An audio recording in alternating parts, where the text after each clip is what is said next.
अभिमन्यु यादव लिख रहे हैं बलिया से, क्या लिख रहे हैं आइए पढ़ते हैं। विहान लिख रहे हैं गुरुजी हमें भी अपना असिस्टेंट बना लीजिए। अरे भैया हम चाह रहे हैं कि आपको कलेक्टर बनाएं और आप जो है वो असिस्टेंट बनने की बात कर रहे हैं, क्या बात है। सर घर वाले दिन भर काम करवाते हैं, टाइम नहीं मिलता, क्या करें। अभिमन्यु यादव जी बलिया से लिख रहे हैं। देखिए बेटा, घर वाले काम करवाते हैं इसलिए नहीं कि आप जो है उनको काम वाले के रूप में मिल गए हैं, वो इसलिए करवाते हैं कि वो आपको अवेलेबल देखते हैं, आप उनको दिख रहे हैं तो काम बता रहे हैं। एक काम करिए, हमारे कहने से 5 दिन अपने मामा मौसी के चले जाइए, क्या आपके घर का कोई भी काम रुक जाएगा आपके जाने से? नहीं रुकता। मुसीबत पता है क्या है, हम ये बचपन में हमारी बहुत बड़ी परेशानी है ये। अरे कुछ कमेंट बॉक्स में सकारात्मक बातें भी लिखिए ताकि हमें पता तो चले कि आप समझ भी पा रहे हैं हमारी चीजों से कि नहीं। थम्स अप वगैरह करिए, आपको हमारी बातें समझ में आ रही हैं या नहीं, हम कुछ आपके लायक बातें बोल पा रहे हैं कि नहीं बोल पा रहे हैं। पता चल रहा है कि हम केवल खींचे चले जा रहे हैं मामले को, हैं? ठीक है, तो उम्मीद है कि आपको ये सब बातें समझ में आ रही है। और हाँ, हमारे पास अगर आप ऑफलाइन पढ़ना चाहते हैं तो हमारी क्लासेस चालू हैं, ऑफलाइन की भी। सिविल टाइम्स के नाम से मेरी कोचिंग चलती है, ऑफलाइन अलवर में चलती है। जो है आप चाहें तो आप यहां पर भी आ सकते हैं। पता नहीं, हाँ तो मैं क्या बता रहा था, हाँ समझ में आ रही है ना सारी जानकारियां, ठीक है। तो आप सबसे एक अनुरोध है कि एक बार आप अपने हिसाब से ट्राई करिए और मुझे बताइए। एक बहुत ही बड़ी चीज हम आपसे पूछ रहे हैं और शायद आप भी इस बात को समझ पाएं। क्या कई बार आपने देखा होगा कि आपके घर वाले जब आप घर पर रहते हैं ना, तो होता क्या है कि आपके घर वाले आपको कोई ना कोई काम जरूर बताते हैं, है ना, कि बेटा जाना जरा उसको पानी पिला दे, वो गेस्ट आ गया, या फिर कोई काम और बता दिया कि भाई ये काम कर दीजिए, है ना, कोई और काम बता दिया।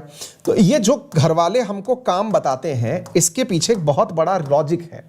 क्या लॉजिक है वो हम आपको बताते हैं। भाई ये मेरी ऑफलाइन कोचिंग का नंबर है, अगर आप में से कोई भी विद्यार्थी यहाँ पर अपने 5 सब्जेक्ट तैयार कराना चाहता है तो आ सकता है। यहाँ पे मेरे बहुत ही शानदार शानदार टीचर्स मिल करके मेरे गाइडेंस में इस काम को चला रहे हैं। आप अगर आना चाहें तो आप यहाँ पर आ सकते हैं, ठीक है। चलिए, तो मैं क्या कहना चाह रहा हूँ, तो हमारे घर वाले कि यार देख वो गेस्ट आ गया, बेटा जाना जरा पानी पिला देना। फिर गेस्ट आ गया, बोले बेटा जाना चाय बना लाना। कोई आया तो बोले जा फलाने सिंह को ये बोल के आ जा। हमको लगता है यार घर वालों ने है ना बच्चा नहीं पैदा किया, हमको सहायक के रूप में रख रखा है। एनी टाइम हमें कोई ना कोई काम बताते रहते हैं, वहां चले जाओ, ये कर लो, यूं कर लो। आप किसी भी चीज से परेशान ना हो, इसलिए परेशान ना हो प्यारे साथियों, क्योंकि वो आपको अवेलेबल पाते हैं तो बताते हैं। तो हम करें क्या, पहले तो प्यार से अपने पिताजी को समझाइए कि देखिए जब हम पढ़ रहे हो तब आप हमें मत बोलिएगा। अगर हम आपको खाली दिख रहे हैं तो आप हमें काम बताइए। भाई ये मेरे कहने से प्रयोग करके देख लो, आपको इसका बहुत ही सकारात्मक परिणाम प्राप्त होगा। क्या बोल रहा हूं, सबसे पहला काम कि भाई मैं अगर पढ़ रहा हूं तो आप मुझे कोई काम मत बताना। अगर मैं आपको खाली दिखूं तो मुझे काम बता देना। यदि आप ये बात कहने में कामयाब हो गए तो मेरी आप गारंटी ले लीजिए कि आपके पिताजी आपको खाली देखने के बाद कोई भी काम कहेंगे, उससे पहले नहीं कहेंगे। फिर आप पूछेंगे कि सर अगर ऐसा है तो क्या मैं काम से बच जाऊंगा? निश्चित ही बच जाएंगे। विद्यार्थी जीवन में सबके साथ होता है, ये मेरे साथ भी होता था। घर वालों को लगता था कि पढ़ाई के नाम पर तो केवल टाइम पास कर रहा है, उसको बोल दो कि भाई जाए वो पानी पिला दे फलाने सिंह को। आप चिल्लाएंगे कि साहब हमको पानी पढ़ लेने दो।